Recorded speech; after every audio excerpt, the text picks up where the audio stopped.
அப்பா பிதாவே, இந்த காலை வேளைக்காக உமக்கு ஸ்தோத்திரம். இந்த புதிய நாளை காண செய்ததற்காக நன்றி இயேசுவே. இன்றைய நாளிலும் எனக்கு மன உளைச்சலை ஏற்படுத்துகிறதான எந்த ஒரு காரியமும் என்னை நெருங்காதபடி ஒவ்வொருவரின் கண்களிலும் தயவு கிடைக்கும்படி செய்யும்படியாக உம்மிடத்தில் வேண்டிக் கொள்கிறேன்.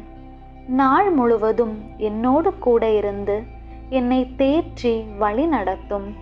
உம்முடைய கிருபையும் இரக்கமும் தயவும் என்னை எப்பொழுதும் சூழ்ந்து கொண்டு வழிநடத்தும்படி இயேசுவின் நாமத்தினால் வேண்டிக் கொள்கிறேன். ஜெபம் கேளும் நல்ல பிதாவே, ஆமேன்.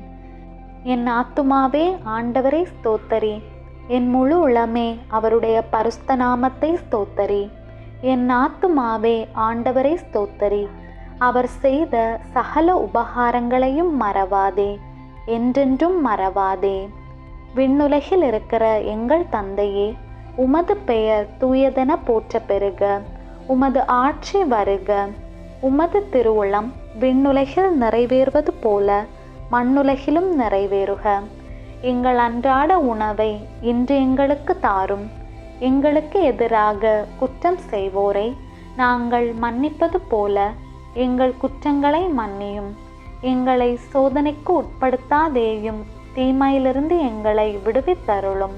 ஆமேன். அருள் நிறைந்த மரியே வாழ்க, ஆண்டவர் உம்முடனே, பெண்களுள் ஆசி பெற்றவர் நீரே. உம்முடைய திருவயிற்றின் கனியாகிய இயேசுவும் ஆசி பெற்றவரே. புனித மரியே, இறைவனின் தாயே, பாவிகளாயிருக்கிற எங்களுக்காக இப்பொழுதும் எங்கள் இறப்பின் வேளையிலும் வேண்டிக்கொள்ளும். ஆமேன். தந்தைக்கும் மகனுக்கும் தூய ஆவியாருக்கும் மாட்சி உண்டாவதாக. தொடக்கத்திலே இருந்தது போல இப்பொழுதும் எப்பொழுதும் என்றென்றும் இருப்பதாக. ஆமேன். தந்தை, மகன், தூய ஆவியின் பெயராலே. ஆமேன்.